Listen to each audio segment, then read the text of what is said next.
Welcome back. We're back. Two fans, one Paul. Myself, David Quist. Lovely co-host, KB Kirk Brown. Semifinal CFP preview, along with the Wild Wild West, as we've called it here for I think this is our 30th season, KB, of the transfer portal. Cue any crazy sound or Twilight Zone you want, because we're in the middle of some crazy shit.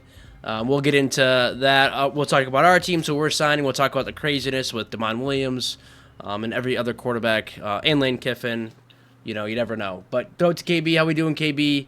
And then if you want to dive right in about Michigan portal news, feel free. Yeah, it's raining here in Arizona, but still doing good, even with the not perfectly You need it sunny weather. sometimes. You need it sometimes. Yeah, we have the Fiesta here tomorrow, so that's just about 15, 20 minutes from my house, so should be fun. Hopefully the traffic isn't too impactful. Hopefully I can watch most of the game. It gets out right after work, so maybe I'll just swing by a bar and watch the game. Don't know. Haven't quite decided yet. But overall, there's no rules, and not only are there no rules, there's like the few constraints that they try to put on. All of the players are telling them to basically go suck a dick. Like they're like, please try me. Please go to the courts. And the NCAA just loses in courts. I don't know if they have bad lawyers. I don't know if they just don't have anyone on their side. But I think we're reaching the point, if a university cannot hold a player to a signed contract that prohibits him from entering the transfer portal, that prohibits him from signing anywhere else, that has penalties and demands, and you don't have to, it's unenforceable, you are not going to have people commit money to people. That's what's going to happen. Is you're not going to have teams, universities, people commit money to people, and there needs to be a reevaluation. Maybe with how much money these people are making, we look at separating, and I've brought this up a couple times, separating the NCAA, football, and maybe even basketball at this point as separate entities that can work and coexist as themselves as associates or something like that. But it's just an absolute mess. And it's bad for football in a lot of ways. I think it's been good, but it's also been bad. I mean, every side has, every coin has two sides. TJ Finley's on his sixth school, for fuck's sakes. Yeah, there's just no rules. People can exist in the institute. We had a foreign-born player that played professionally overseas, stay in the NBA draft, get drafted as a first-round pick, play in the G League for multiple years, just get granted waiver for college basketball. Because he wasn't born in America? That's like the rule, right? Yeah, so it's a non-American. Dumb. But if you're an American, there's literally different rules for Americans versus foreigners. There's a huge, awesome rant that Calipari went on. He's the Arkansas head coach. I don't know if he is. Yeah, it's just horrible. But that's where we're at, and we can only cover what's going on, and it's been crazy. But Michigan news. The Michigan Underwood's back. Sounds like he re-signed. Babalola, Frazier, Marshall. There's a few others. What's the one? Is it 147 or something like that? What is that? When they say like they're staying LFG and it's like a number, is that like the number team they're on? Yeah, that's the team. Yeah, they identify themselves as a team. Yeah, so I don't know what LFG stands for other than Let's Fucking Go, or yeah, that's what I thought too. Yeah. That was the only thing I could have guessed, but yeah. So anyway, the one person that's been lost that was like a starter that would have really contributed is Cole Sullivan. He signed with Oklahoma, which is pretty recent. But yeah, Michigan got back Zeke Berry, who was their starting corner. They did lose a true freshman, Colby Young, that just entered, I believe, today. And there's a few more, but the really impressive tackles, 5-stars that they got that were freshmen last year are staying. I believe Andrew Sprague is still in the portal. I don't know if he's planning on returning. I haven't heard anything like that. But I'd like to see some more people roll in. We got a punter, I guess. I think we got like a safety too.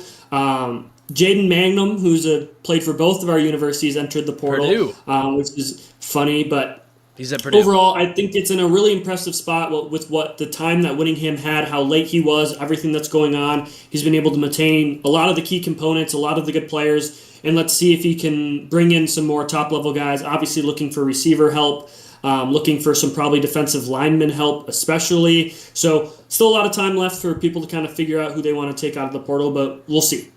Yeah, the portal, like you said at the beginning, KB, is just insane. The whole Damon Williams situation, signing a contract 4 or 5 days later. I mean, for $4 million, no big deal. 4 or 5 days later, puts his name in the portal, no contact. Supposedly LSU reached out, offered $6 million. I know $2 million is a lot of money, but at that point, does it really make that big of a difference? It could. I mean, I know it's life-changing money. But funny enough, when supposedly LSU reached out, Lane Kiffin was on a visit with Sam Leavitt. They were at a basketball game. At a basketball game. When this news dropped. Yeah, they were at the Ole Miss basketball game on a recruiting visit. And supposedly on Damon Williams' side, they were at, I don't know if this is true or not, I saw it on Reddit, that the football team was at the memorial for the girls soccer team's goalie passed away this season from cancer. And that's when supposedly the news dropped and the team was shocked. Not great, if that's all true. And KB, before we went live, I just said there's a quarterback, too, that we haven't even named. No one's talking about him. Dylan Raiola hasn't been named. He's in the portal. He's a bigger name. Obviously, Nebraska got, was it called the guy from UNLV, I think? It's hard to keep this all straight. No. So Kentucky had Leavitt, and then whoever was committed to Nebraska backed out and is now at Kentucky. Oh, okay. So Nebraska doesn't have a quarterback through the portal that they got. He left. He was about to sign the contract, I guess. He committed to them verbally, and then he backed out to sign with Kentucky. I can't think of his name off the top of my head. Condorella guy or whatever from Houston. Oh, Calandra might have signed, but they had a... Oh, they don't. I don't remember... I'll have to look it up who Kentucky signed. No worry. It's just like... insane, because then Bo Pribula signed with Washington. So is Washington just going to release Damon Williams and let him go to LSU, and then Sam Leavitt goes to Kentucky, or he's visiting, Tennessee as well? But it's just insane, and I think Michigan State had about 40 guys in the portal. With a new coach coming in, third coach in multiple years, it's going to happen. Who do you got, KB? Andy Minchie, who was the Notre Dame backup this year, lost out to the job to C.J. Carr. Committed to Nebraska, then flips to Kentucky, leaving Nebraska with the short end of the stick. And like you said, Bo Pribula, but the terms of the contract for Washington is that they can request however X amount of money as a buyout. Like, hey, we can release you and let you enter the portal, but you're going to have to give us the $1 million you made last year back. What do you want to do? I don't know what this will play out as. I mean, LSU's paying Lane Kiffin $500,000 every time Ole Miss gets advanced, so goes it. And then not as many guys are going to LSU. You got guys from LSU going to Ole Miss. It's just... Yeah, it's really impressive. Maybe Kiffin isn't as well liked as everyone thought, because... He's a scumbag! Chambliss, and maybe it's not even well liked. When you do that in the middle of a championship season, they literally have an opportunity on Friday to play in the national championship. If they win, they play in the national championship, and you give up on that team. Just absolutely unbelievable. We just have to address how much of a scumbag he is. But everything's a scumbag now. There's no good people. Everyone is a mercenary. There's no quality things. Like, Sharon Moore threatened a staffer that he was banging on the side while cheating on his wife with a knife. And, do we even care? It's gone now. Know what I'm saying? It's gone now. Soap opera. It's the next episode. 8 other ridiculous things happen. We've jumped the shark 10 times already this offseason, and no one cares. It's unsustainable is what it is. Yeah. Okay, I'm going to reel it in. I'm going to start talking about state's portal news that's kind of going on. In good news, Crenshaw McCray is back and with the team, so he is out of the portal. We had a lot of guys, I think over 10 linemen in the portal. We've been getting a good amount of guys that were decent, all-conference or all-Americans in FCS. We've got guys from Houston Christian, I think. I want to say Maine, North Dakota State lineman. His dad is a coach for the Lions, so that's cool. We just signed a really good running back from UConn who set some pretty good numbers as well. And we just got some gadget guy from Zeeland West, local kid from Ferris as well. And we're getting Michigan State legend Chuck Brantley back, who didn't play at all at Miami. Along with that, some interesting signees and things happening with Michigan State in general. We're going to play against 3 quarterbacks, former Michigan State quarterbacks at home at Spartan Stadium. That includes Caton Hauser, who went to ECU and is now at Illinois. That includes Aiden Childs, who committed to Northwestern, which is very interesting for me, KB, because that's my second favorite team. And then Noah Kim is staying at Eastern Michigan. Noah Kim started over Sam Levitt and Kenton Hauser, which is insane to even say. And then our backup quarterback that we signed is Cam Fancher, late slide merchant from FAU, who we almost decapitated about 5 times 2 years ago. And then he was at UCF this last year, along with other guys as well. I think he left the rest of his brain cells on your football field and is coming back to reclaim them. Like he's like, I want my memory back. I want to be able to remember. Maybe if I come here, everything will click back into place because that dude got hit so bad so many times. And I think all but one. Like, one, I thought that, like, he slid, and then, like, after that, it was just a domino of late slides, and it was on him. Like, his helmet wasn't strapped at the time either, so, yeah. I think our biggest loss from EKB, I really like Michael Mazunas. He always got open as a tight end. He was going to Texas, so obviously he did something right. And some guys are following coaches. Obviously, we get the punter from Iowa, which I think is a great get. And I'm curious to see if any of these linebackers from Notre Dame follow Max Bola as well. But obviously, lots to look at. Lots of guys still in the portal that might come back. And then obviously the big one that hurts is Nick Marsh goes to Indiana. We kind of talked about that last time. That's, good for him. It still sucks. We don't play him next year, which is nice.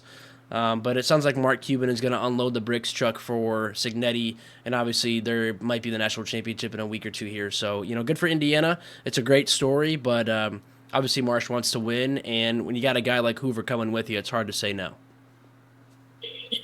Yeah, I mean, we've talked about this, right, for a long time as the car dealership monies, and I'm not disrespecting anyone in the SEC, but the tech bros that have billions, upon billions, the oil barons that have billions upon billions, the money can just be a little bit different. I saw Cal had a top 5 transfer portal class, and it's like, yeah, just if one of the thousands of successful millionaires, decides to spend some of their money at the university and they bring in some people that is wide open to now, right? Like they have deeper pockets.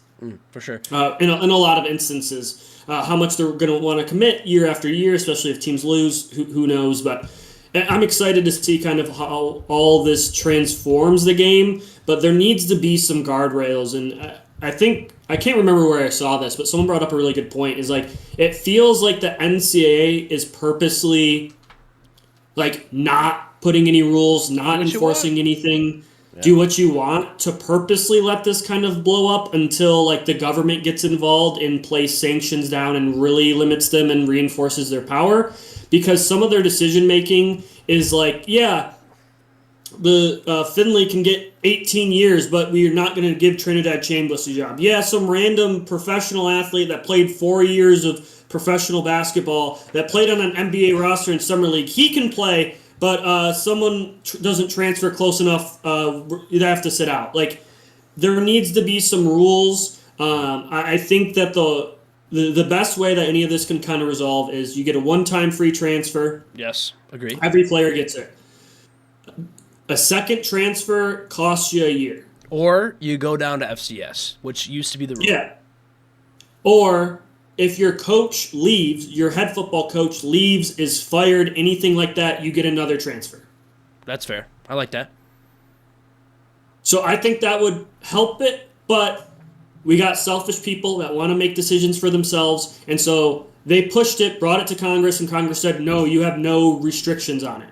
So who knows? I mean, that has to be a solution, but it's really kind of spiraled out of control, for lack of a better word, on, like you said, 7 teams. Like, it's just getting unbelievable what people are doing. 6 and teams. How much are, it's college athletics. If we want to remove college athletics, which is completely fine, but why even have these kids take up scholarship spots? Why even have them attend classes? Why not just have them be completely separate? They don't need to be taking up hundreds of kids raising their tuition, because some schools, have to pay their tuition back, but some schools don't. And so they're just taking up room for other kids that could attend, because you have no interest in getting a degree. You have no interest in being a college athlete. Like, how is the kid's education? The college athletic system used to be kind of built on 2 things. And it was definitely oppressive, right? Like, definitely held people back. Coaches screwed players over, especially when there's no transfer portal. You couldn't really leave. All of that stuff is 100% justified. But what, 1%, less than 1% of college athletes? And like, when you're thinking about football, like, how few of them actually get into the NFL? And how many of them blow through the money when they do get to the NFL? And to not have a degree to back you up to be able to maintain your job, maintain your life. Is this for the betterment of the football players? Is this for the betterment of the kids? No. And so I just think that there needs to be a reckoning. Hopefully it comes soon. Hopefully it's good for everyone involved. But I think it's probably going to side with the people that it's sided with for the last 10 years. The TV execs and the people who are making billions off of this, that are raking in money. It's going to empower them because they're the ones that have the power to fund that stuff. And versus a fan, right?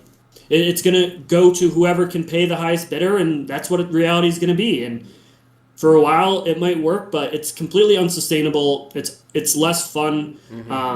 It doesn't make sense, but this is a situation we're in. High school recruiting's like such a weird. Yeah, high school athletes are getting, are screwing themselves over because they commit to a team, then they go visit 4 other schools, and then they commit to that team, and then they decommit from both teams, and then transfer high schools, and then commit to another team. Like, people are talking about Raiola transferring. Yeah, he went to like 5 high schools. Yeah, that's crazy. 4 years, and then was committed to Georgia, Ohio State, and then finally Nebraska. Like, why are you surprised that he transfers? Like, that's who he is. That's the kids. That's what he everyone knows. he's surrounded with. So, I don't know. It sucks. And the Damon Williams situation is a perfect encapsulation. You pay this man, make him one of the highest paid athletes in the country, regardless, $4 million a year, and that's just simply not enough. Yeah. Someone else can pay me more. And I don't necessarily blame a kid. $2 million is so much money. It's hard to wrap your head around it. But, like, who's advising him? Who's in his corner helping him make decisions? Is it like a Nico situation? You don't really know. His dad stepped in and all that last year. Mm-hmm. And he lost money. But I will say to TJ Finley, just so we know, all the teams he's been on: LSU, Auburn, Texas State, Western Kentucky, Tulane, Georgia State. So I think like he's on his 7th year of eligibility, which is also great. I don't know if that's true or not, but that's just insane. It's like Darius Snow from Michigan State. I know he had a tragic injury. I think he might be a COVID guy too, and he's in the portal as well. So, if you can do it and you have the means to get another year, I get it, to make money that's life changing. But man, sometime, we both play baseball, KB. You got to put the cleats up. You can go play. I know it's just the way it is, but damn, sometimes you just got to walk away. You're earning degrees. Like, I hope you have like 13 credentials. Darius Snow does. He's got a bachelor and 2 grad certifications. So for him, that's cool. Yeah, but not every that's kid. a good use. Like, I would never be mad at that. But like Finley, like, you've never taken enough credits to solidify yourself everywhere. It doesn't matter. So yeah. Anyway, enough of the portal talk. The portal closes on the 16th, so we have another week and a half. Yep. And enough talk about that. It's disgusting in a lot of ways. And we got football to talk about. We got 3 games left. 2 of the games are coming up. One is tomorrow. One is Friday. First game is here in Glendale. Miami takes on Ole Miss. Miami is -3.5. Quist, start us off. Give me some of your thoughts on the game. Who we want to see here? I mean, I'm taking Ole Miss. I have to ride with them. Okay, I don't know if I have them win the whole thing. It'd be really cool, but I'm probably gonna go to Indiana once we get there. Hopefully Ole Miss wins, but I just love this team, KB. Pete Golding might not be the best guy. Obviously, it's his first time being a head coach. I think his clock management towards the end of that game against Georgia and decision-making was a little bit odd, but they ended up winning. Chambliss, I know he's trying to get another year because he had tonsillitis or something, which is kind of weird, but if Chambliss can ball out like he did in that, I think it was the beginning of the 4th quarter drive, wow. Some of the throws he made, the scrambling he did, the little shovel pass. Obviously, K1 Lacey's a great running back. The receivers are all pretty solid. I wonder if Simmons is gone to Missouri, I think. Sounds like he's gone, so I'm not sure their backup would be if Trinidad gets hurt. Hopefully nothing like that happens, but the Land Shark D has been decent enough to get them here. And I know this Miami D-line is good, KB, but can the Miami offense do enough to win? Obviously against... I'm blanking on who they played last game for some reason already. What? Ohio State. Well, no shit. Talk about a good brain fart. Obviously against Ohio State, the pick 6 and the running game really helped them. The defense has gotten Sayan's face. Not Marvin Harrison, wow. The receiving corps still had a good day for Ohio State. Jeremiah Smith. But the D-line and O-line was the difference, and I'm curious how Ole Miss matches up against that. If the D-line can get in Trinidad's face, he's pretty athletic, but still, if you don't have time to throw and get the ball to your receivers, you're going to have a problem, because I haven't been that impressed with Carson Beck. I know he does make a lot of mistakes, but he is the veteran guy here, so maybe he can take that step forward. I think the running back, I think it's Fletcher Jr. is pretty solid for Miami, but I want to just lean towards Ole Miss just a little bit. Kind of a game similar to the Georgia game, maybe a little more low scoring, but they win, one possession game. Trinidad turns it up. The Ole Miss defense gets to stop when they need to. But this could be really good, a really tight game if Miami's D-line plays like they did against Ohio State. Yeah, very fair take. I mean, I would argue, though, that Trinidad Chambliss maybe isn't experienced at this level, but he's been in a national championship game before. He's been in the playoffs, and he's looked tremendous the last 2 weeks. So I'm really liking the Ole Miss pick here. I think Miami has really ridden the defense and gotten themselves in really key situations, and I think this is an offense that can match some of that potential. Now, we have seen Trinidad Chambliss is undersized. He's right around that 6'1", and that's where Sane was, and that really bothered Sane, but Trinidad is a little bit more athletic, can really extend plays. And there was opportunities in the Texas A&M game that Marcel Reed just simply didn't make. If he makes one or two open throws, and we had the win, so maybe that impacted it. But if he made one or two throws, there's a bunch of opportunities there for them to put this game away. So I think this is going to be a really tight game. I think it's going to come down to, one of those 1-2 possessions moments. And I'm just rocking with the guy that's kind of arrived at those moments in Trinidad Chambliss versus a guy who I felt has always kind of shrunk in those moments in Carson Beck. So give me Ole Miss in this game. I'm riding with the Rebels. Well, KB, if we both pick IU, the tiebreaker might come down to points in the Natty game for Bowl Mania. That'd be fun. But yeah, this is a fun matchup, KB. I'm looking forward to it. And, being on a Thursday, though, I am going to the Grand Rapids Gold game, so I'm going to have to keep my finger on the pulse or have it on my phone. So not the best, but we'll get it. We'll deal with it because the NFL reigns supreme, right? Anyway, next game's on Friday, 7:30 as well. Chick-fil-A Peach Bowl, Oregon Ducks, Indiana Hoosiers, Big Ten rematch. Indiana won previously, obviously a solid game in Eugene this year. Man, I think I said it in the last podcast, KB. This Indiana team just plays so well coached. The receiving core has gotten better with Charlie Becker coming back. I believe he was banged up. You got Cooper and Surratt. The defense is flying, makes tackles, hits hard. Signetti is just something else as a head coach. All that coach speak works.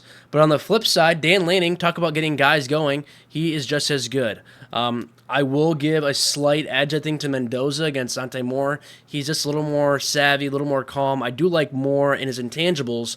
I just don't know. In the game, obviously, when they played earlier this year, he didn't step up when they needed him to. And obviously, the Indiana defense is good. Also, the Oregon defense played really well in the first the first game they played in the playoffs. And the defense, again, just like Miami, the D-line for Oregon really stepped up last game against Texas Tech. So they can do that same thing against this Indiana team. That'll make it a close game. But they played it before. And beating, I've said this a lot this year, KB, in the playoff, because there's been a lot of rematches. Beating a team twice, especially this high a caliber, is not easy. I'm still going to pick Indiana, but this game could be close. I think the other game was like 24-21. I can't remember the score exactly. It was pretty relatively low scoring in Oregon, but now we're in the East Coast, so Oregon's got to travel. And I just like this Indiana team. I think it's got to be a movie story here, a Cinderella story of what IU's done in the last 2 years. I'm hoping they get to the Natty. Would love an Ole Miss Indiana national championship game in a couple weeks. Yeah, very well said, Quist. I mean, your points, everything you brought up, especially the D lines. That's who we need to look at this game. And I believe it was a 10-point game, a late pick six, or not pick six, a late turnover led to an Indiana field goal to make it a 2-score game. I think gave it to 10 points because I believe they were down by a touchdown for the majority of that game. Indiana's a really good football team, man, and there's so many good things to like. But I think Oregon losing at home in that environment, not getting embarrassed, but just that hanging on to that moment and being able to get your shot back. And we've seen any competitive team in the playoff with the rematch, who's came out on top. It's the other team every time. And, I know that has no impact on this game, but I think you'd be dumb to maybe not give Oregon the edge here. I'm taking Oregon in this game. I think sometimes when things are rolling too well for teams, especially in the playoff, can sometimes be a negative. I think, maybe the blowout for Alabama was a little less indicative. Alabama had an opportunity. They were driving the ball. They got the ball past the 50-yard line. Dumb fumble by Ty Simpson. Your starting quarterback goes out. Then it turns into a blowout in the second half when your backup quarterback has to come in. So that's just one of those things, right? I'm taking Oregon in this game. I think Indiana is going to make some mistakes. They played really good football all year, but I think that Oregon is going to have a really good game plan. Lanning is going to be exceptionally prepared for this game, ready and focused. So give me the Ducks. I also want to highlight that neither of these two teams have ever won a national championship, I believe. So this is the battle of the two non-natty winners, and one of them is going to the national championship with an opportunity to win their first. Wait, Oregon never won one when they had the Mariota days and everything, when they were kind of the top of the cream of the crop? Wow. That's a good fun fact, KB. Interesting pick, and I kind of like it because we're just agreeing. I guess for you, since you're picking Oregon, what's besides the D-line, is there a player you're looking out for? Is there Dante Moore stepping up? I know it's running back by committee, Sadiq. I'm blanking on his last name, the tight end. He's really good, but Sadiq Bey. He's really good, yeah. Or not Sadiq Bey. Is that an NBA player? Kenyon Sadiq. Sadiq's his last name. Got it. Sadiq Bey was a former Detroit Piston, three-point specialist. I believe currently on the Atlanta Hawks. Oh, there you go. Yeah, there we go. Had to rattle that back in after embarrassing myself there for a second. Yeah, I think Oregon is still finding their footing offensively. They had gotten two guys back. They were able to play, and they didn't have to do much against Texas Tech. But true. With what's his name? DeCorian Moore, the true freshman, I think this is an opportunity, in a game that a guy like him that's a true freshman that was at times banged up this year, missed some games, has an opportunity to go out and do something pretty special. So I think if I had to put it on a non-obvious guy, that's who I'd put on, who could potentially stand out in this game. I also think Uyunglele on the defensive side of the ball, the way that you get after Mendoza, the way that you limit him is you stop the RPOs and then pressure him, because he's not the most athletic guy. He can scramble, certainly, and once he gets moving, but sometimes his pocket awareness is a little lacking, and he moves kind of robotic through his progression. So if you can pressure him, get him off his spots, and confuse him, I think those are some keys to the matchup here. But Fernando Mendoza seems like one of those autistic smart kids that, when given a little extra time to diagnose the defense, a little extra time to go through all the plays, to analyze more film, the better he can get. So maybe that isn't the truth here. Maybe that Oregon can get them, and I'm just banking on the rematch winner to really upset them. It is kind of what I'm doing here, that they left a sour taste on their mouth. You got to remember, Oregon last year got their teeth kicked in a similar fashion to how Alabama did this year in the same bowl game. Can they maybe avenge a Big Ten loss? That's a rematch. In the playoff, advance to the national championship. And I confirmed Indiana, Oregon never won a natty. A lot of funny comments from Washington fans and Oregon State fans. It's like, yeah, the giant O on New Jersey stands for all the natties you've won, which I think is pretty funny. Interesting. Yeah, I'm going to shout out Kalen Black, who had a really good game in the Rose Bowl, running back for Indiana. Just like him, he runs hard, not a huge guy, JMU guy. You just kind of love that. And obviously, for me, KB, the receivers for Indiana are great, Surratt, Cooper, and Becker. And they have that tight end, too. What's his freaking name? He had like a handful. He had a handful of catches. Nowakowski? Yeah. Riley Nowakowski, number Not a common name for a guy with dreadlocks, let's be honest. Yeah, what Polish family adopted him, right? Yeah. But yeah, I just want to keep an eye on those guys. He's got a goofy number too, like 35. But I just like 37. I just like the receiving core. Charlie Becker coming back. He had some really good catches in the first half in the Rose Bowl. And obviously Surratt and Cooper are probably NFL guys with some maybe later round picks, but they're really good, and Mendoza can get the ball to them. So I like this game, KB. That's Friday night at 7:30. The spread is very similar to the first game. I think it's only 3.5 in favor of Indiana. It's opened at -4. Over under is 48.5. So looking forward to that. Another Big Ten rematch. I don't have anything else. Obviously, right now we're in the middle of the portal craziness, and I think that's unfortunately more entertaining. Obviously, because it's every day, you get updates when it comes to the portal. And obviously, there's a lot of drama with Damon Williams, Sam Levitt, and Link, etc. It's just everywhere, so it's in your face. And on Twitter, it's a little addicting because I follow all the On3 guys, and it's just insane. Oh, yeah, that dopamine hit every single time you see a new name entered or who they committed to. They got it figured out, man. The transfer portal is just that little nicotine hit for all of us football addicts, isn't it? It really is. Yeah. You said Black, their running back for Indiana. Roman Hemby too has a pretty fun story. He was a guy who stayed home from Maryland, stays at Maryland, and seeks an opportunity his senior year after staying with the university for a while. And has a breakout 1,000-yard season in his senior year. Probably really improved his draft stock. Isn't getting beat up. He has less than 200 carries on the season, averaging over 5 yards a carry. So he completely changed his life. So those are like the fun transfers that you really like got to have an appreciation for. Got to really think of too when we talk about the transfer portal. There's so much negative that we can really focus on. But there's opportunities like that where he probably got paid a good amount of money to transfer to Indiana, and then had a life-changing season of production that can really impact his NFL future as running backs, drafted in the 4th, 5th round. As long as they're given opportunities, they can really, make their mark and change their lives. So just wanted to give him a shout out because I know he's a fun story. I really liked him at Maryland and not surprised at all with the season he's having and at Indiana. I love that, KB. Good shout out to Hemby. We know him very, very well, obviously the Big Ten. But yeah, looking forward to these games and obviously the portal Thursday, Friday, and then obviously we have the NFL playoffs starting this week. So lots of football, and hopefully we have Groundhog Day in a month, KB. So hopefully it warms up quicker up in Michigan here. But thank you guys as always for listening. Make sure to follow, listen, tell people about us on Spotify, YouTube, and TikTok. And as always, it's a big go green. Yeah, thanks, Quist. Appreciate everyone for listening. Excited for these games. I can't believe the end of the season's almost here. It feels like we started that first episode, week 0. I mean, Iowa State, K-State. Now look at the state of both of those programs. Iowa State is bereft of football players. K-State had to have their coach sign the defensive or the offensive coordinator for A&M's there. Just wild way to start the season, and where we're ending up here with two teams having an opportunity to play for a national championship and win their first. Obviously, Ole Miss and Miami have both won a couple, so not including them on this. But anyway, with all that being said, appreciate everyone for listening.